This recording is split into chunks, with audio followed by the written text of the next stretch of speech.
My name is Nathan Kassick, and this is my presentation on the case for Easter. The first case that we're going to be looking at in our presentation today is the early preaching of Jesus' death, burial, and resurrection. We read about this in the Gospels and the epistles from people such as Peter, Paul, and even Jesus himself. Let's take a look. In 1 Corinthians 15, verses 12 through 14 and 3 through 8, Paul talks about the resurrection being the cornerstone event of the Christian faith, stating that without it, Christianity is nothing and has nothing. Peter, in his first epistle, in chapter 1, verses 3 through 10, talks about the resurrection being the ultimate hope for mankind. In Acts chapter 4, we read about a story of John and Peter going before the Sanhedrin and preaching the gospel and preaching the resurrection, perturbing the Sanhedrin, stating that it's evidence of early preaching of the resurrection in the early days of the church. Even Jesus himself in Matthew chapter 12 talks about his own resurrection in a prophetic way. While he was preaching in the streets, Jesus compares his own resurrection to that of the events taking place in the book of Jonah. Jonah was in the belly of the whale for 3 days, just like Jesus was in the heart of the earth, as he states, for 3 days in the tomb. Jonah, after 3 days, comes out to proclaim his message to Nineveh, just like Jesus arises 3 days later to proclaim his message of hope, life, and his resurrection to the whole world as well. Moving on to the next case in the case for Easter, the death of Jesus Christ. Begging the question, did Jesus truly die? The answer is yes, because based on historical evidence, we know that Jesus truly lived, as the Gospels are eyewitness accounts of the life of Jesus Christ. They're historical in their nature, and they're authentic biographical accounts of the life of Jesus Christ. Another objection to the death of Jesus Christ could be, perhaps Jesus Christ survived the crucifixion.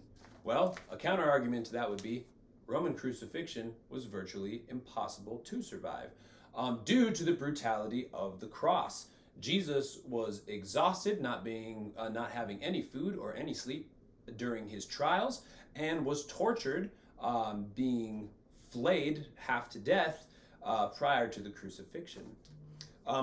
Furthermore, Jesus did indeed die because his torturers and executioners had to make sure that he was dead, as that was a part of Roman crucifixion, because failure to execute their duties would result in the Roman soldiers' death themselves and could cost them their very lives. Furthermore, we read about in the Gospels that Jesus' heart was pierced with a spear to ensure his death and fulfill prophecy. We also read that Jesus' death had major causes and effects. It set off a series of reactions.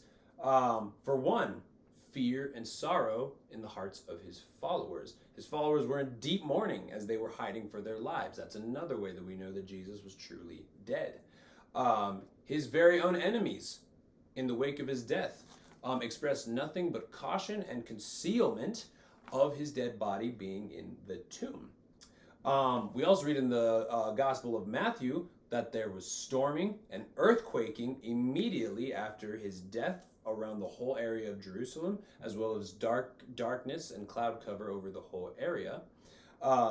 We also read in the Gospels that there was a resurrection from other tombs, from other people who had been dead in the Jerusalem area, that came to life as soon as Jesus died. So we know that Jesus died because there were effects that took place afterwards.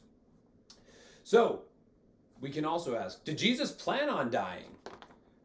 We know this from the last words of Jesus Christ. Jesus spoke as if he knew he was going to die. And we can read this looking at his entire ministry. We can also read this in his 7 last phrases that he says on the cross as well. And him predicting his own death multiple times. Our next case that we're going to be looking at in the case for Easter is the burial of Jesus Christ.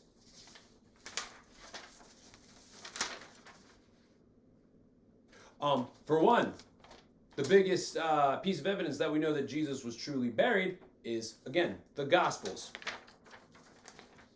Multiple accounts in the New Testament, Matthew, Mark, Luke, and John, all describe Joseph of Arimathea, who was a member of the Jewish council. He personally requested for Jesus' body for burial.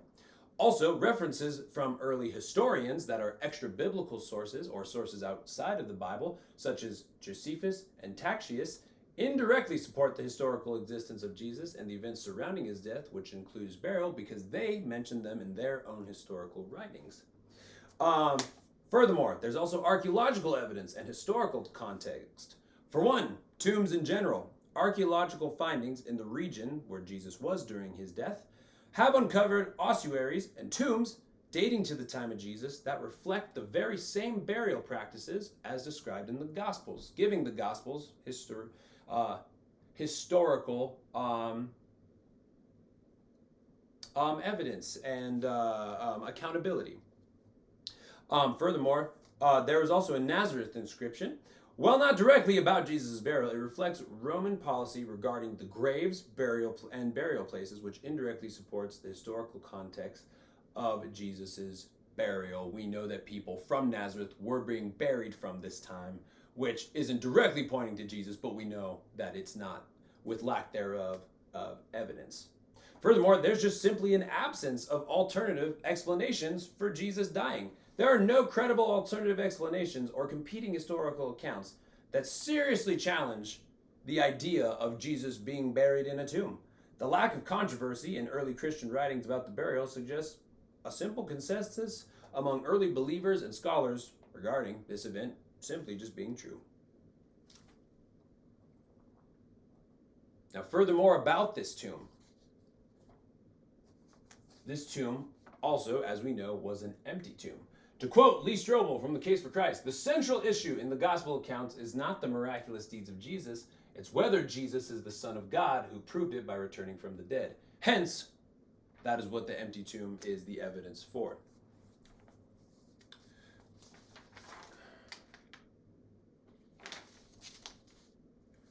So we see the empty tomb show up in multiple gospel accounts. For one, the synoptic gospels, Matthew, Mark, and Luke consistently report that the women followers of Jesus found the tomb empty early on Sunday morning after the crucifixion. John also describes Mary Magdalene discovering the empty tomb, who was with the women. She discovers it independently, reinforcing the account of the empty tomb as well. There's also historical reliability behind the Gospels. The Gospels have credible authors. Scholars argue that the Gospel authors, Matthew, Mark, Luke, and John, were writing within living memory of the events that had access to eyewitness, enhancing the credibility of their testimony regarding the empty tomb. All these events were recorded and took place in their lifetime, and all the eyewitnesses surrounding these events would also have been alive for further backing of it. There's also embarrassing details regarding the empty tomb. The fact that women, whose testimony back in these days of the Bible were considered less reliable in ancient Jewish society, they were the first to discover the empty tomb. And that suggests an authenticity to the narrative, as if it were a phony narrative. Men surely would have been placed on top as the heroes of discovering the empty tomb. So, makes it less likely that it was invented by early Christians and just early followers of Jesus. There's also a Jewish and Roman context that follows the empty tomb. Opposing claims, Jewish authorities accused the disciples of stealing the body, which indirectly confirms the belief in the empty tomb and attempts to provide an alternative explanation for it. In other words, Jesus' enemies had to explain the existence of an empty tomb. So they chose to blame it on the disciples. The important thing here, though, is that there was an empty tomb. Even the enemies were trying to find an answer for it. Furthermore, the empty tomb, giving authenticity to these events happening, is that there was a Roman seal and a Roman guard. The sealing and guarding of the tomb by Roman authorities also support the idea that the tomb was intended to be secure. It wasn't just laying open. It was making the subsequent empty tomb, all that more significant. This tomb was not meant to be broken into. So the fact that it was empty, again, also supports a lot of ideas of the resurrection of Jesus Christ.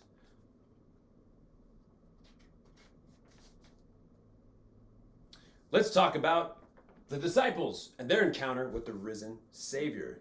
Following the events of the resurrection, we read about these extraordinary men changing from being one thing to another. The disciples' behavior and psychological state before and after the resurrection differ significantly. The disciples who had previously been fearful and scatterbrained and borderline cowards after Jesus' arrest, suddenly, after his resurrection and ascension, became bold proclaimers of the gospel, even in the face of persecution and certain death in their martyrdom, which we'll talk about later.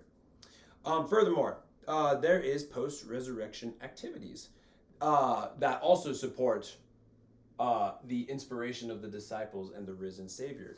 We see this in the establishment of the early church. The disciples' experience of the risen Jesus led to the rapid growth and establishment of the early Christian community, which faced heavy persecution and was arguably one of the most incredible movements in all of human history, despite facing that intense persecution. This just shows the authenticity of the resurrection of Jesus. Couldn't simply be a sham to propel a movement such as that. Also, the resurrection appearances of Jesus Christ formed the foundation of early Christian preaching and theology, which indicates that the early Christians very much so regarded Jesus' post-resurrection as very important to the Christian faith. It wasn't something that was just tossed aside. Furthermore, we have our skeptics who were converted, such as James and Paul. Paul initially persecuted Christians, James being the brother of Jesus Christ.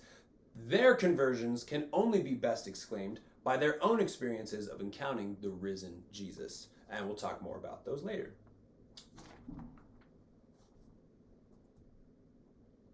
Furthermore, on the disciples, let's dive into their martyrdom and how that provides authenticity for the resurrection also. We have historical accounts in early Christian writings of these men facing these deaths for their faith. In the New Testament accounts, the Gospels and Acts document instances where the disciples were threatened, arrested, and persecuted, i.e., like we talked about before, Peter and John bringing the gospel before the Sanhedrin. Their very lives were threatened in Acts chapter 4. We also, in the early Christian letters, in the epistle, like those from Peter and Paul and John, indicate their own suffering, and they encourage perseverance under said persecution.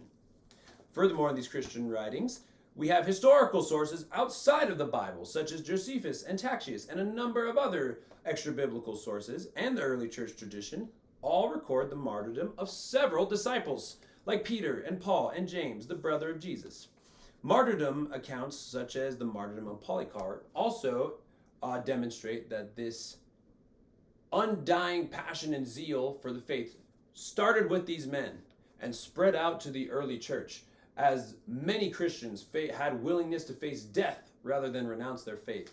But more so these men who would never have died for a lie. It's one thing to believe something to be true and die for it. But these men, if they were the conductors of making Jesus' resurrection and death a sham, they surely would have known, once they faced persecution, that what they were doing was all a lie and a hoax. And people simply don't die for lies and hoaxes that they know to be lies and hoaxes. These men know what they saw, they know what they experienced. The only way they could have faced such a thing is with their encounters of the risen Jesus Christ. Furthermore, the disciples' instances of their insistence of their eyewitness testimony suggests sincerity over fabrication, as they had nothing material to gain and still faced severe persecution. They had nothing to gain by lying. The disciples' behavior under persecution indicates genuine belief rather than deception. Again, going back to how Peter denied Jesus 3 times, but then ended up personally asking his executors to crucify him upside down rather than right side up like his Lord, shows a radical change in one person's lifetime that can only be explained away by Jesus' resurrection.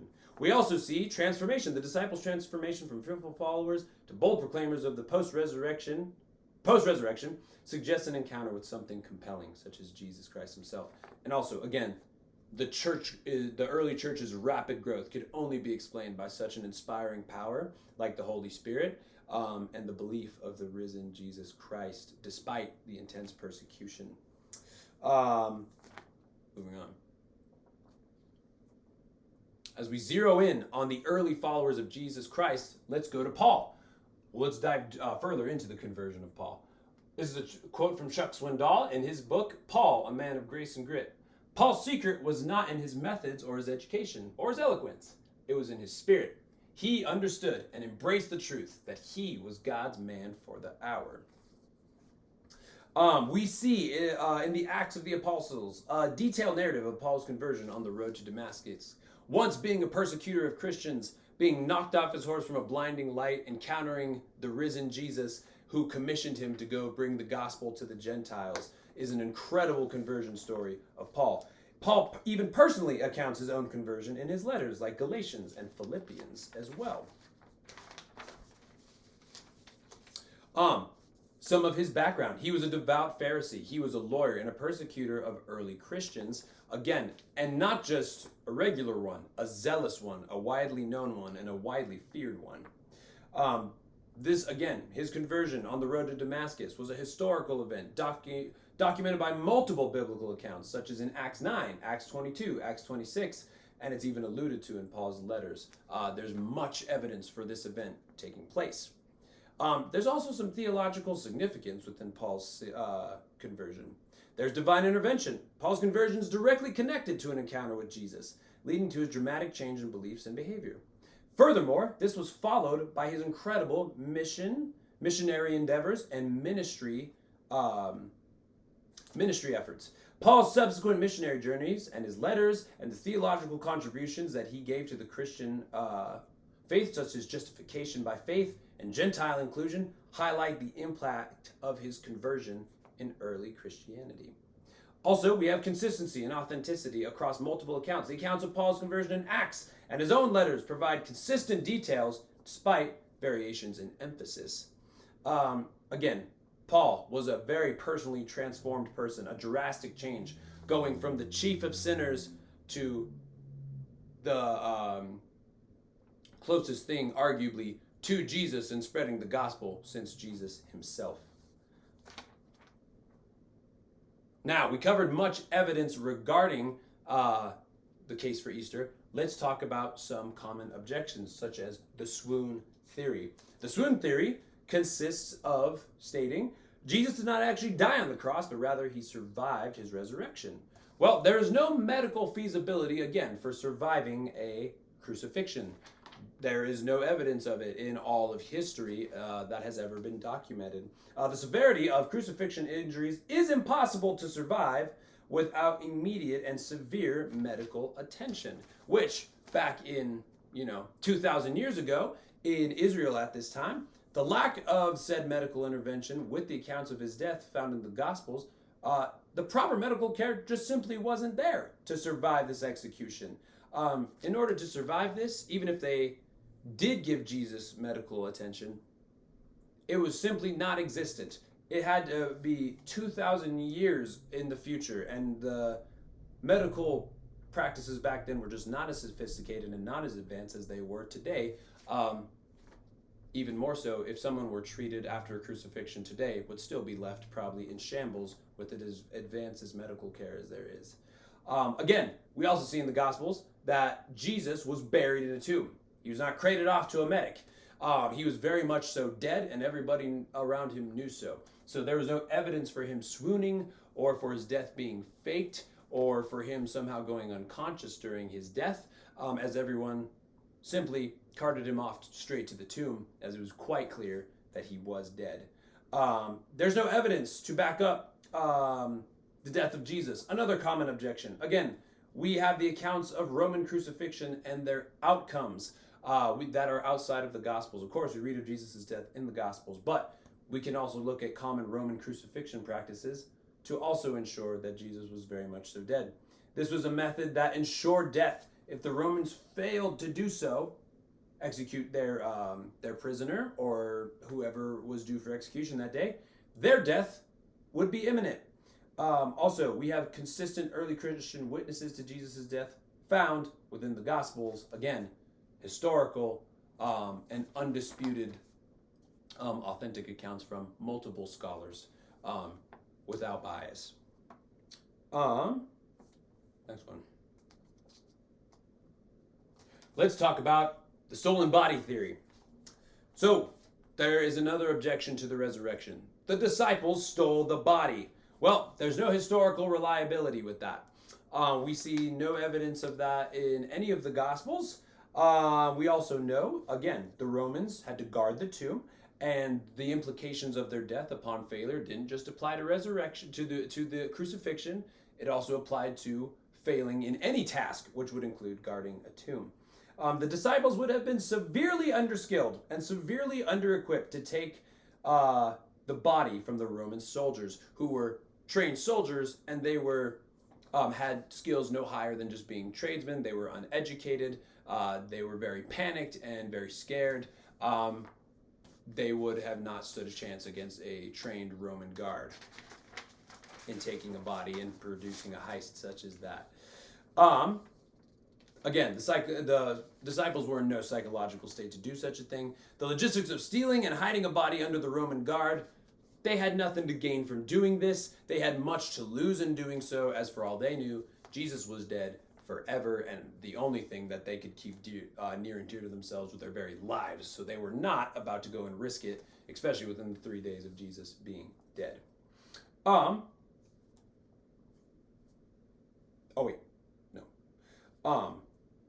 Suppose that other individuals other than Jesus' disciples stole the body. Perhaps someone else stole it. Or perhaps individuals vested an interest in discrediting Jesus. Perhaps some of Jesus' enemies stole it. Well, the disciples' reactions and subsequent actions, including their willingness to face persecution and martyrdom following the resurrection appearances of Jesus, again, suggest sincerity in their belief in the resurrection as a result to their witness of it. Their actions post-resurrection,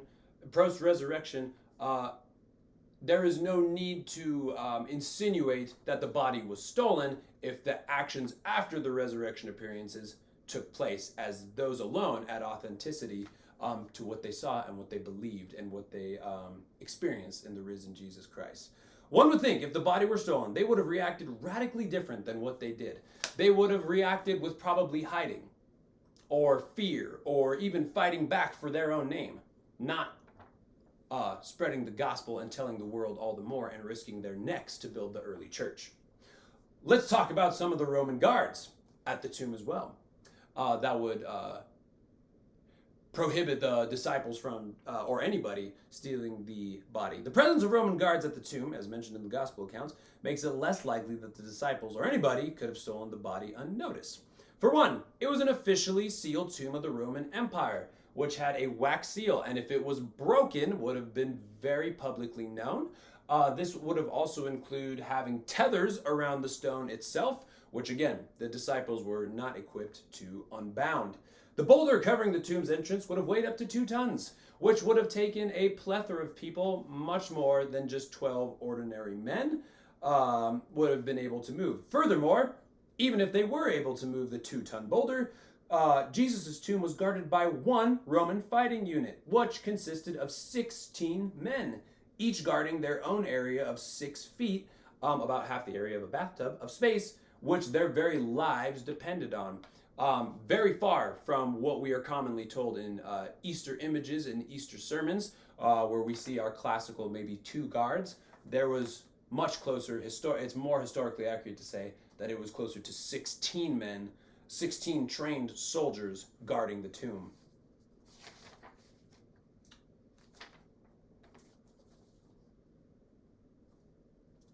All right, on to the final objection to the resurrection, the hallucination theory.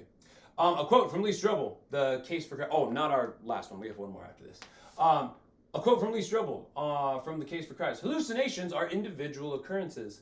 By their very nature, only one person can see a given hallucination at a time. They certainly aren't something multiple people can simultaneously experience. So, what is the hallucination theory? It is the idea that the early witnesses of Jesus' resurrection experienced mass hallucinations of the risen Christ rather than an actual physical resurrection. A hallucination, for definition terms, is a psychological and medical occurrence of an experience involving the apparent perception of something that's not present. Hallucinations are understood as perceptions without external stimuli. So, the idea that the early witnesses experienced mass hallucinations of the Jesus Christ rather than a physical resurrection actually has no warrant or common sense to back it up regarding the science going to hallucinations themselves. Hallucinations are usually something that are not experienced in mass or in unison. Hallucinations are only common within mentally ill minds or drug-induced minds, and even then are extremely unique and individual in nature. They are never identical, as the human mind is. That would be quite impossible to pull off for everyone to see the exact same hallucination at the exact same time, in the exact same way, in the exact same area, as that is just not in the scientific and medical nature of hallucinations themselves. Hallucinations kind of feel more like a cop-out. They cannot realistically explain the consistent and varied nature of the reported post-resurrection appearances. Again, there was over, as we read in the epistles from Paul, that there were over 500 people that Jesus appeared to. So for over 500 people to have the same hallucination simply has no evidence, no backing from the historical realm or the medical realm. Finally, our final objection to the case for Easter is the legend theory. This proposition is that the story of Jesus' resurrection evolved over time and eroded into merely just legendary embellishments of something that didn't really happen. Legends typically develop and spread in ancient cultures over incredible lengths of time, being passed down generations, with details and concepts being twisted and changed and churned slowly over that time, sort of like a bad game of telephone.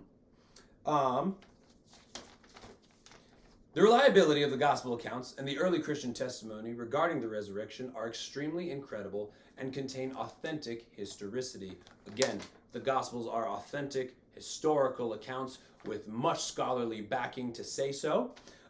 Consider the early dating of the New Testament as well. That adds to the authenticity of the gospels.